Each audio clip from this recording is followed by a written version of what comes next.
Саламатсыздарбы достор, саламатсыздарбы Facebook колдончулар. Азыркы эртең менен айта турган нерсе, кече мен Skybuddy'de олтурган боюнча прослушканын эмесин табылды. Анан тиякта кээ бир элдер айтып баштады, буну деген атайын койдуң, кино болду, тигине мындай деп. Могу жерде колумду коюп туруп, Аллахымдын, оң колумду коюп туруп, Аллахымдын аты менен карганып койсом болот. Мен ал прослушканы койгон жокмун. Аллахым ошонго күн свидетель. Мага ал прослушка керек жок.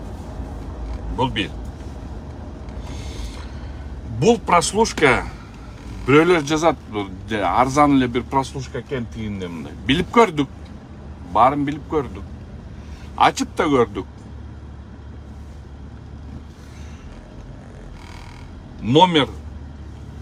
Номер такой-то, собственность деп туруп бирдеме деп жазылып турат тиякта. Дагы толугу менен азыр барын жүктөбүз.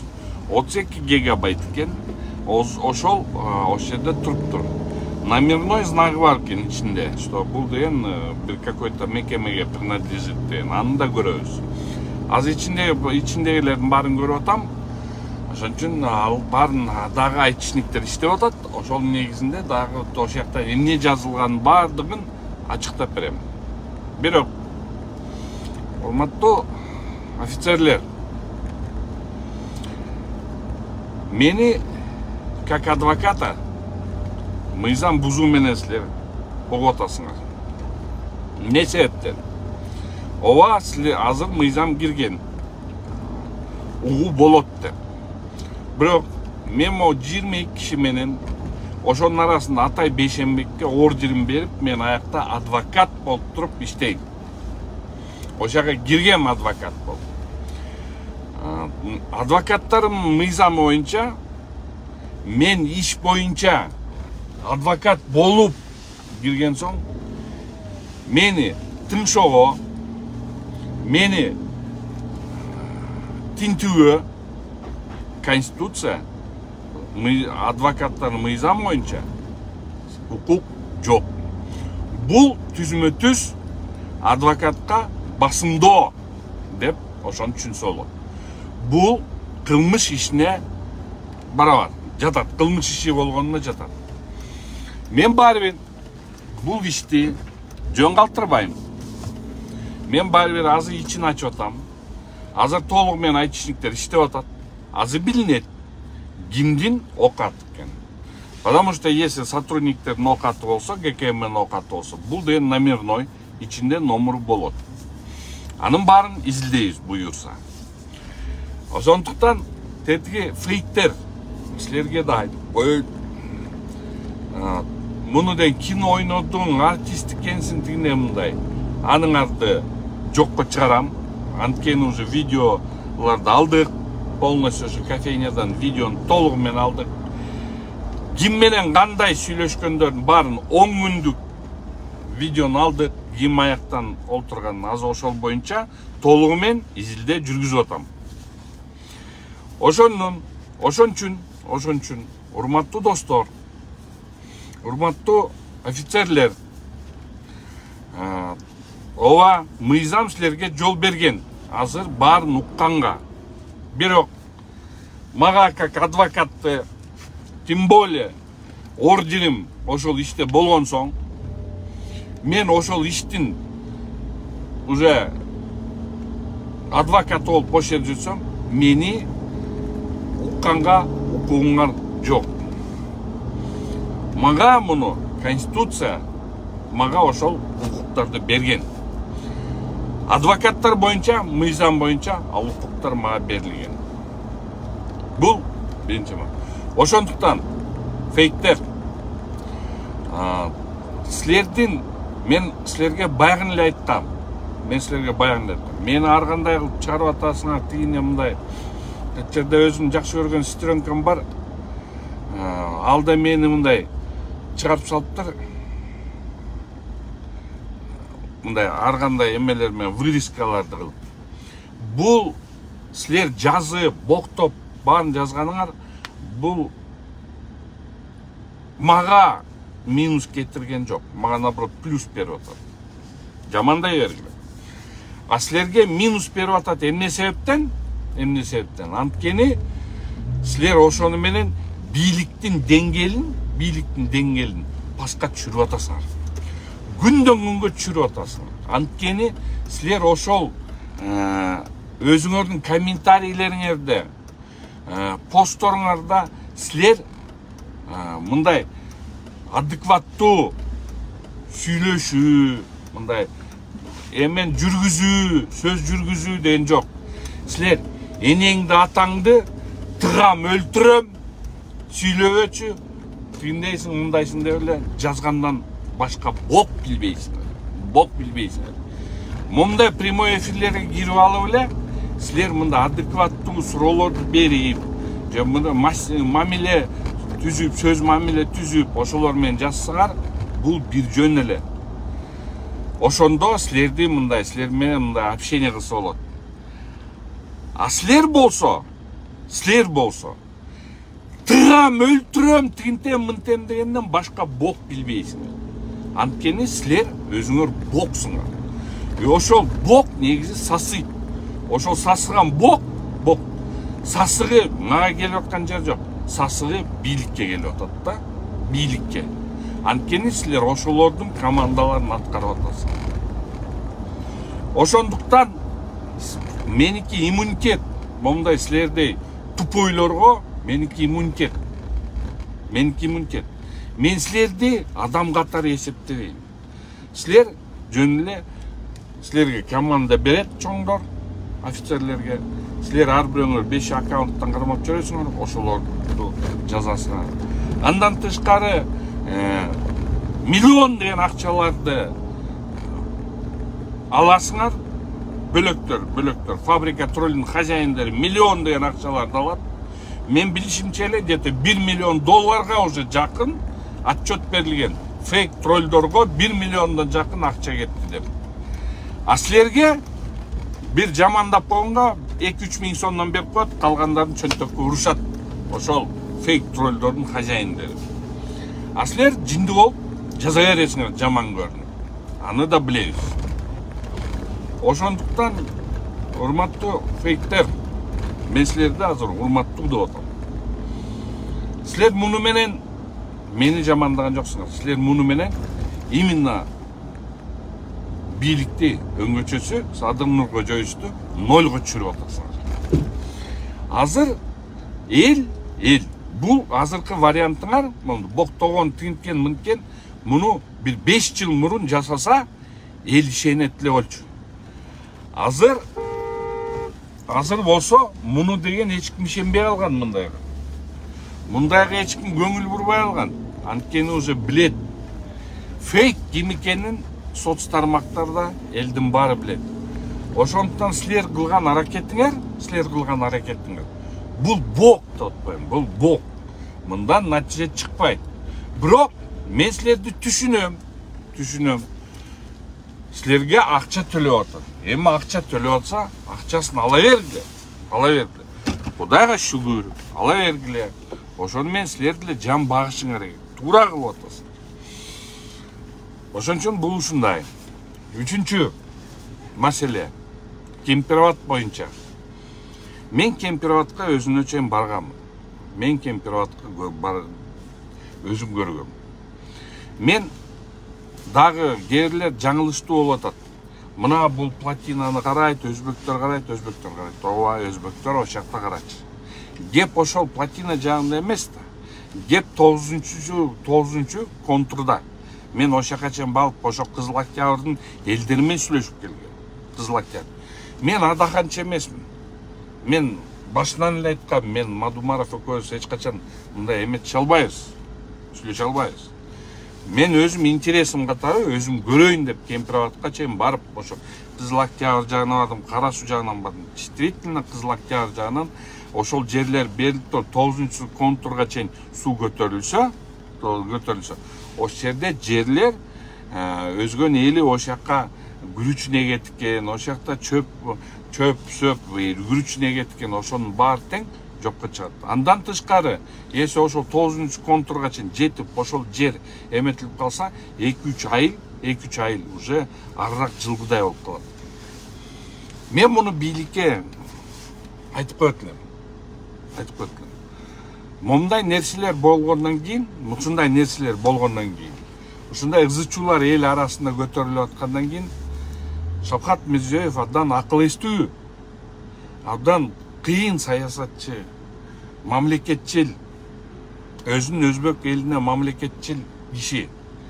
Ал мунга кол койбойт. Мен толугу менен ишенем, анга кол койбойт. Потому что ал элди ойлогон киши. Азыр Тетчерге эртең менен мына Кызыл Октябрдын бир кишисин көрдүм. Ошол жерде ал намыстанып айтып атат. Баягы өзгөнүн кыздары өрт болот дегени ошонго кичине намыстанып атат да. Ошол жерде намыстанып туруп, Турсунбай Бакир уулун айтып атат. Ошол жерге намыстанып туруп, ошол жерде элдер чыгып, өзгөнүн ортосуна чыгып алып туруп кыйкыргандарына, жок, өзгө жер кетип аткан туура деп айткандарына ошонго намыстанып туруп, өзүнүн эмесин айтып атат. Аны болсо, ошол эле фейктер ошонун астында кайра жайлап атат. Сен саткынсың, сен саткынсың. Мен аны көрдүм, толугу менен көрүп чыктым. Ал саткын эмес. Ал ошол көрсө Кызыл Октябрь айылынын кишиси экен да. Эми ошол кантип саткын болсун? Өзүнүн жерине күйүп атса.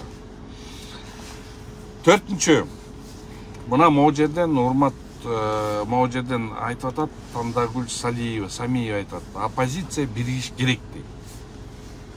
Урматтуу достор, мен силерге дагы бир нерсе айтып коеюн. Мен муну башында айткам, анан мен сөзүмдү, ушул эле сөзүмдү, кийин Субаналиевди айтыптыр. Ал да өзүнчө бөлөкчө айтыптыр, мен бөлөкчө айтсам, ал бөлөкчө айтыптыр. Эч кандай оппозиция деген бул бийликке керек жок. Ишенип коюңуздар. Бул бийликке оппозицияден керек жок. Бул бийликке митинг кылыштын дагы, митинг кылып, ошол митинг жасап, ошол жерде переворот деген бир ар кандай нерселерди сүйлөп эле коюш керек, жасабай эле коюш керек. Ал керек жок. Бул бийлик өзүнө өзү оппозиция. Өзүнөн өзү коркот, өзүнүн кылган иштеринен коркот. Муну көрөлү. Убакыт бериңиздер. Биз барыбыз убакыт берели. Туура нукка түшүп кетсе, кийин кечирип коюңуз. Көрсө туура эмес айтып алып турубуз деп туруп, кечирим сурайлы.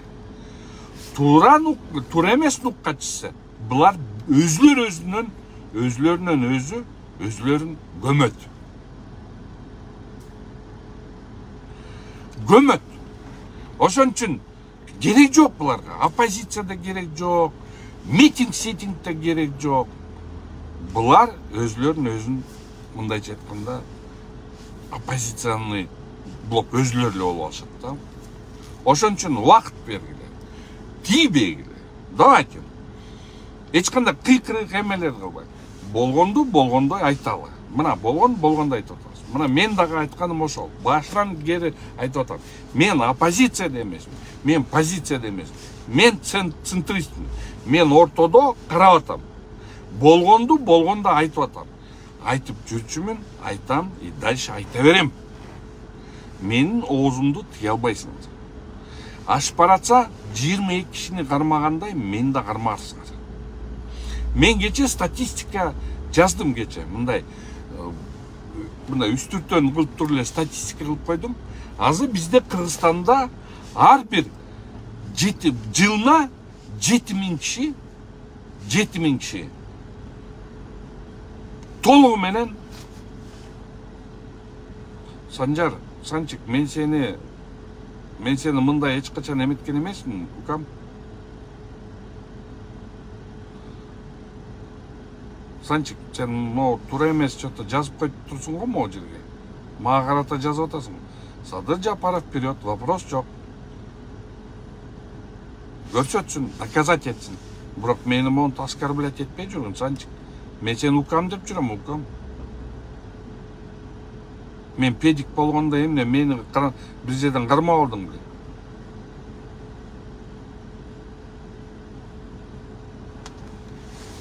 Санчик, экөөбүздүн мамилебиз жакшы, бирок сен мени ушинтип айтканың өтө туура эмес, укам. Анга деген мындай жооп бериш керек.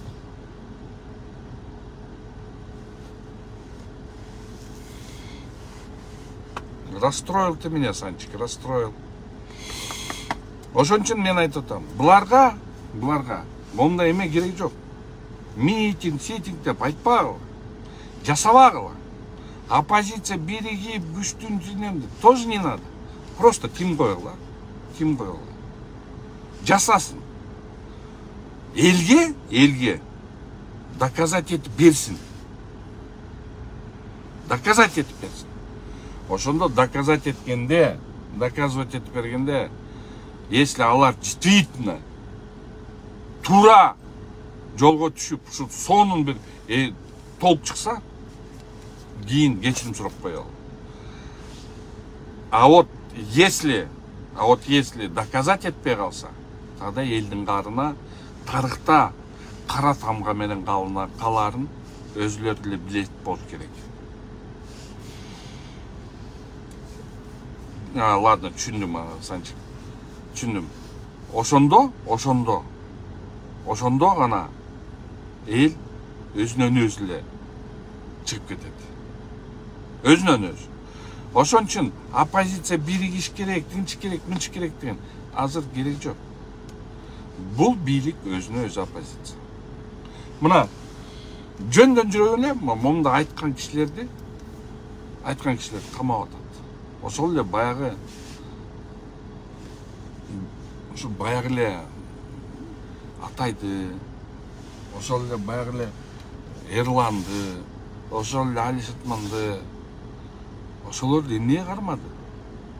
Мен бөлөктөрдү айта албайм, анткени балким где-то булардын бир жерде призывтери балкимдир бардыр. Но Бекчөрөевдө андай жок, призыв жок. Чыңгыз Гапаровдо призыв жок. Бекчөрөевдө призыв жок. Атайда тем более призыв жок. Асмат Талипов, калмак кыз жердин кыз болбосо айт 7 секунд кыстырам. Гел, мен могу жерде олтурам, азыр мына Скайбариде олтурам. Келсең биринчи. Гел бияка келсең, мындай бияктан эметем. Мына мен могу олтурам. Келсең мен могу жерде кыстырып көрчү. 7 секундтун ичинде келип туруп кыстырып койчу. Мени кыстыралар экенсиң. Келчи могу жерге. Давай келгин. Келип кыстырып көрчү мени. Мен сага дагы айтып коеюн, сенде национальный, мен именно сени издейм эмичи, сени издейм. Калмак, сен разжигание национальной вражды кылып атасың. Бул өтө оор мыйзамдык эме. Мен сени издеймин, табамын азыр. И сени айтып коеюн. Сени лично каматамын. Монсом сөз берем. Могу жерге келсең, могу жерден көтүңдү айырып салам мен сени. Кыз чүжерин 7 секунд деп. Келчи. Ошондо айгыр экенсиң. Колуңан келбейт, духуң да жетпейт. Пацан, могу жерде эле кыйын болуп эле эмете бересиң. Сен чортсуң.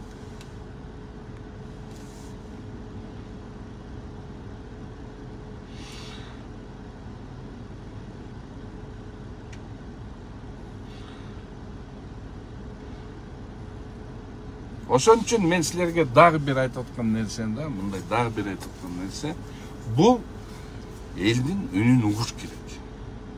Мына Атай дагы жаман ойдогу да айткан жок. Мен Атай биздин Кыргызстаныбыз туура жолго түшүп кетсин деген ой максаттары менен ачыгын айтабыз. Кандай жолго туура нукка биз да өзүбүздүн кичинекей болсо да салымыбызды кошотабыз. Ошону президент тегерегиндегилер, президент тилеген институттар бар. Ошолор биздикин изилдеп, балким булардыкы турадыр деп туруп ошол эмелерге ойлорго келип, биргеликте иштесе болот болчу да. Кайдагы бир аферисттердин ошо тере чөйрөнүн арасындагы аферисттердин баарын ушинтип туруп жасаганы бул өтө туура эмес. Акжан Актылай, между нас наказать надо. Он накажется, я его накажу, поверьте.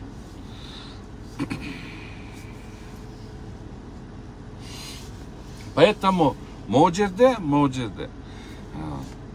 туура эмес кадамдар болот. Могул аресттер менен, акыркы аресттер менен. Бул абдан туура эмес болот. Мына мен жана кече айтып атпаймынбы, кайра келейин тиги эмеге. 7000 киши жылына осужденный болот. Жылына. Bir жылда 7000 болсо, 10 жылдан ичинде 70.000. Момча жылдан бери жашап келдик, ушунча жылдан бери жашап келдик. 30 жылдан бери жашап келсек, уже 130 жылдан жашап келдик, 210.000 уже осужденный бар экен да. Азыр жыл сайын бизде осужденныйлер көбүрөөк болот. Мен башынан эле айтып атам. Камоо бул жөн эле алып туруп эле камап салыш бул деген туура эмес. Альтернативный варианттар да бар. Домашний арест деген бар, выкуп деген бар, ошолордун баарын жасаса болот да. Жок эле деп туруп эле кармап эле түрмөгө. Ой, түрмөңөрдө орун калбай калат жакын арада. Жакын арада силерге орун да калбай калат. 22 кишини кармагандар, 20 кишини карап. Асежени, Журабаеваны, Ританы, Перизатты, аларды эмне кылмайсың? Аял кишилер де 71 жаштагы эмне мынчалык корктуңар андан бийлик? Эмне мынчалык корктуңар? Алар коркута турган, ал коркута турган аялдар эмес. Ал аялдар жөн сүйлөй турган аялдар да. Мындай ла деп сүйлөп коет болду. А сүйлөп атып аны менен элди чогултпайт да. Эми болуп тур бир митинг болсо ошол жакта күпүлдөп сүйлөр. Атайды эмне кармадыңар, мен ошоңго дагы эле түшүнбөй атам. Түшүнбөйм да ошоңгачы, түшүнбөйм. Канат брат, Садыр Жапаровдун саясатын колдой бергениңиз жакшы. Мен саясатты колдогон жокмун. Санчы. Мен Кыргызстандын тынччылыгы болсун деп атам. Бирок Садыр Жапаровдун ойлорун мен түшүнбөй атам. Кылып аткан кадамдарын түшүнбөй атам. Бир бүт жасаган кадамдар ошибканын артынан ошибка болуп атат. Күтө туралы. Көрөлү. Ошону да көрөлү. Күтө туралы, көрөлү деп атам. Натыйжа чыгабы. Анан кийин кеч болуп калбайбы?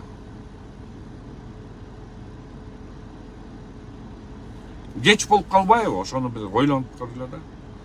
Наоборот, сындаган кишилерди, мына Атай, мен сындаган кишилерди, ошолорду камабай, оозун жаппай, наоборот, ошону деген билеген администрация президента да билеген отделдер бар.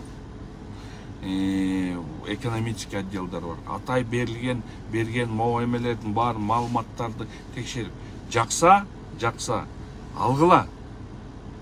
Навар уже. Жакпаса, туура эмеске мунун иштеп туруп, жооп кайтарып койгула. Анткени могу жерде момундай экен деп туруп. А силер наоборот, ошентип силерге айтып аткан кишилерге, силерге жардам берип аткан кишилерди силер камап атасыңар. 1-2-3 мошенниктин, аферисттердин сөзүнө кирип. Президент 1-2 мошенниктин оозун эмесине кирип, Атайды каматып салды.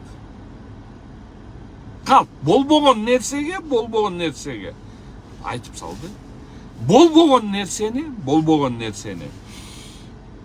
болду деп жасап алды. Ошонго президент ишенип, ушундай кылып атат.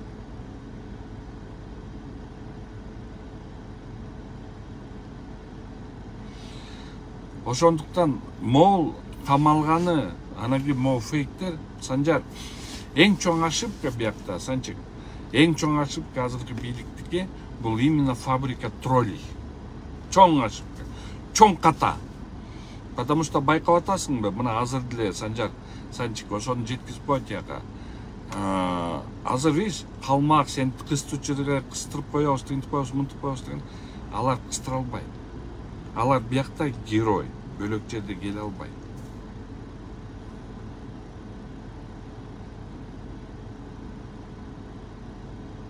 Көрдүм мына дал баш, салбаш. Ошону менен мына Санжар, ушуну менен өзүңөрдүн аброюңөрдү өзүңөр түшүрүп атасыңар. Вопрос жок.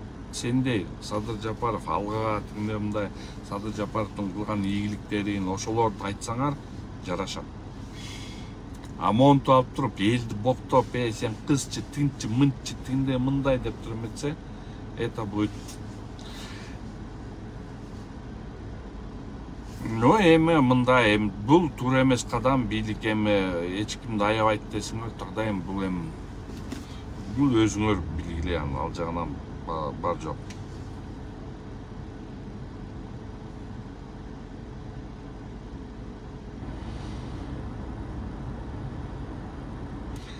Маржигит Атайды камандарын эмнеге колдош керек? Мен айтып аткан жерим жок, колдош керек. Мен сурап атам, эмне себептен Атайды камадыңар? Атай действительно кыйын жигит. Ошол жигиттин, наоборот, ошондой жигиттерден мындай умчу керек. Атайдын командасы да жакшы. Эми биякта уже мына фейктер кирип алып туруп, ичиң, боксуң, тигиндей мындай деп эле эметкен. Санчик, мен көңүл бурбайм, анткени булар тупой да, калмак тигиндей. Булар түшүнбөй атат. Булар билбейт да. Сарт калмак урусу, калмак улуту деген. Мен калмак улутуна кирбейм. Мен сарт калмак урусунан болом. Сарт калмак урусу бул Тагай бийдин 7-чи баласы.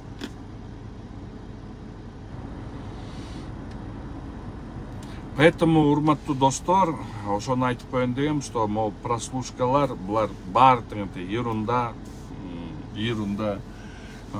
Мени эметкен, мен муну баары до конца чыгамын.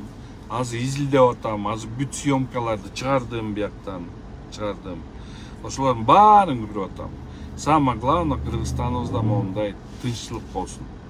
Бир нерсени эле байкап көрсөңөр, түрктөр кетип калды. Мен угуп атам, түрктөргө команда өттү. Кыргызстандан барыңар, үй бүлөлөрүңөр менен чыгып кеттиңер. Мен ошондой калппы чын билбейм, бирок түрктөрдүн баары чыгып кетти. Эмнеге чыгып кетти экен, тоже непонятно болуп атат да. Ошон үчүн өтө мындай непонятный мындай эме болуп атат. Ошон үчүн Кудайым ошондон сактасын. Кыргызстаныбызда тынчтык болсун.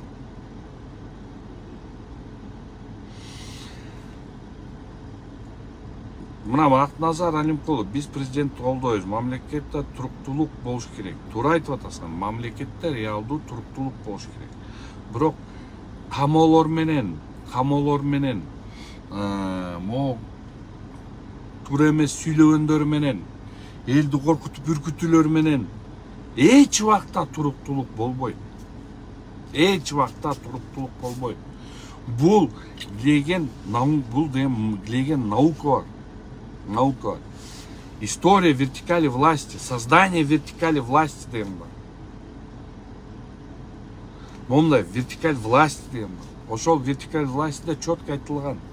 Муну барып коркутуу, үркүтүү менен туруктуулук эч качан болбойт. Наоборот, туруктуулукту ошол наоборот кызытат эл.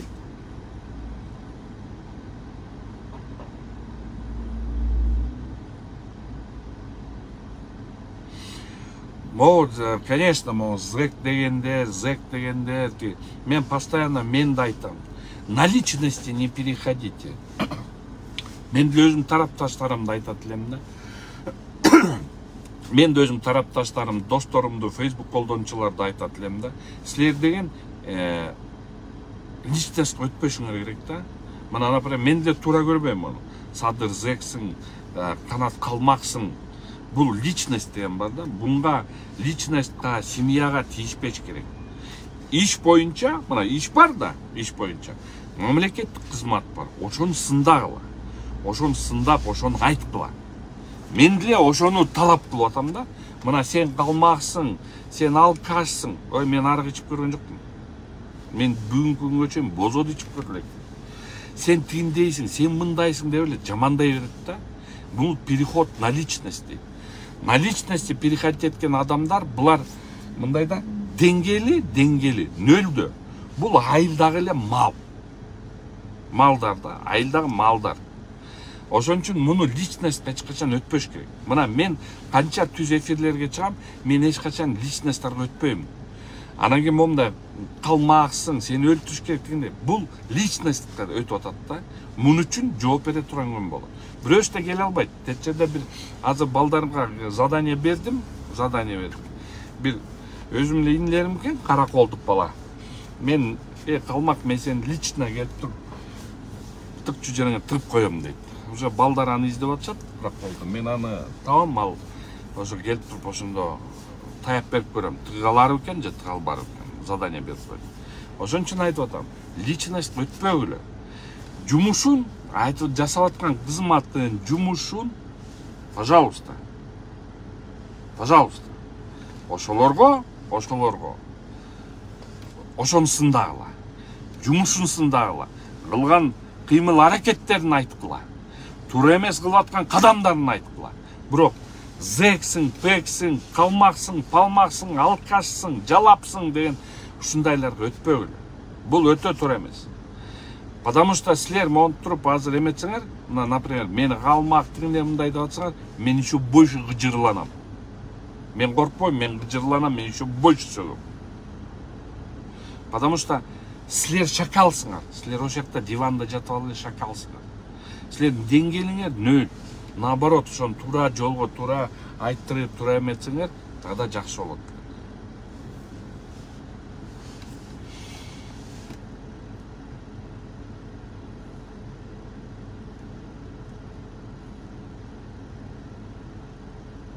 Да, Арген Топанов, здравствуйте. Конечно, очень много. Вот я на русском тоже могу продолжить свой эфир. На ваш вопрос отвечаю. Очень много незаконно возбужденных дел. Вот знаете, я сделал такую статистику. С приходом каждого президента увеличивается число возбужденных дел. Но самое, что интересно, с каждым годом повышается больше уголовных дел, такие рейдерского захвата. Некоторые наши районные отделы внутренних дел, а теперь уже практически все следственные органы превратились в управление, в бюро коллекторских услуг. Не заплатил деньги, должен деньги, в гражданском порядке взыскивая, нет, они пишут в уголовном порядке, сажают. С каждым приходом нового президента новых дел все больше рейдерского захвата. С приходом, например, нынешнего президента, вы поверите, пускай меня не обижается, но заказных дел стало намного больше. Просто по телефону звонка. Сейчас, например, я вам скажу, что на сегодняшний день, я открыто говорю, на сегодняшний день, я вам 1000% могу сказать, что на сегодняшний день нету законного права, нету верховенства права.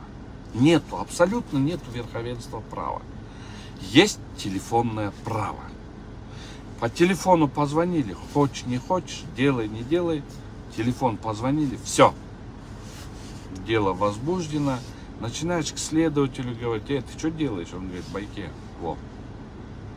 Подходишь к начальству, к ихнему начальству подходишь. Они говорят, байке, о. Подходишь к ихнему начальству. Они говорят, байке, извини, о. Понимаете? Вот в чем проблема. Вот это все, на нет она, наоборот, озлабливает народ. Мы все прекрасно помним, как Садыр Нургоджоевич на съезде судей сказал, судьи, не бойтесь, лично мне звоните, лично я вам говорю, выносите по закону. А теперь давайте разберемся даже по аресту некоторых, где я участвую. Инкриминируют тяжкие статьи, хотя состава преступления нет, он там не был. Ну, примерно Атай. Атай не участвовал в этом собрании. Атай не ходил на это собрание. Дело возбуждено по этому собранию. Атай никакого отношения к этому нет. Я показываю место жительства, все, непричастность Атая. Мы, адвокаты, показываем. Все, показали, все. Судья берет его под стражу. Институт следственного судьи не работает. Институт следственного судьи, он только действует по указке, что скажет администрация президента. Или же что скажет следователь ГКМБ, или что скажет следователь прокуратуры. Мне обидно, как человеку, выросшему в судебной системе, мне обидно за саму судебную систему. Мне очень обидно за судебную систему. Очень сильно обидно за судебную систему. Почему мне обидно за судебную систему? Потому что целую ветвь власти, у нас есть 3 ветви власти. Законодательная, исполнительная, судебная. 3 ветви власти. И одну ветвь власти прогнула исполнительность. ГКМБ, все. Исполнительная ветвь власти просто прогнула. На сегодняшний день судам доверия у народа абсолютно нет. Абсолютно нет. Да, может быть, где-то взятки перестали брать. Ну, это как бы ощущается. Но они стали такие. Они стали и смотрят наверх. Что скажет папа, то и будет. А это неправильно в корне, потому что мы теряем само верховенство права. Тогда, получается, на сегодняшний день у нас в Кыргызстане не нужны законы, не нужна конституция. Мы просто должны собрать и сказать, взять, и мы должны стать каким-то гетто. Гетто одного человека или 2 человек. Рыс Модурбаев, Канат Мырза, НПО, ЛГБТ-га чет жақта, мен білбеймін. Маға ешкім ақша берген емес, беріп көрген емес, бербейді. Берсе дағы отдыхай, Вася, болады. Поэтому на сегодняшний день верховенства права нету. У кого есть знакомый, тот и герой. Вот, к примеру, один пример. У меня, мать, у меня есть одно в производстве дело. Женщина под проценты дает деньги. Она проценты крутит на проценты. То есть получил человек, дал ей 100 сомов. Через 100 сомов не могли, еще на 100 сомов, еще 100 сомов. Потом на эти 100 сомов, на 200 сомов, 200 сомов. То есть процент на проценты крутит. И когда с ней начинаешь обсуждать, с ней начинаешь говорить, и начинаешь, это гражданско-правовые отношения. Там есть договора займов. Есть договора займов. По этим договорам займа это гражданское судопроизводство. Но она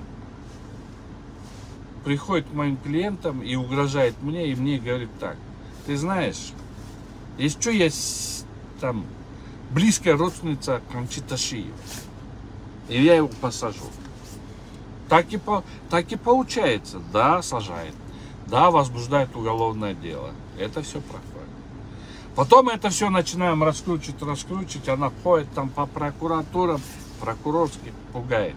Да вы знаете, да я с Садыром Джапаровым захожу пинком в дверь, да я с Сабыром в хороших отношениях. Дökü мой близкий кент, вот такие вещи говорят. И что интересно, их слушают, возбуждают. А наше заявление против нее, то, что она смошенничала, забрала 3 объекта и заложила в банк, об этом никто не говорит. Потому что она козыряет именами Камчи-Ташиева, Садыра Джапарова, Сабыра и Дökü. Кто такой Дökü, я не знаю. Сабыра я видел. Я имел с Аврой Акеменен, имел разговор. Вот такие вещи происходят.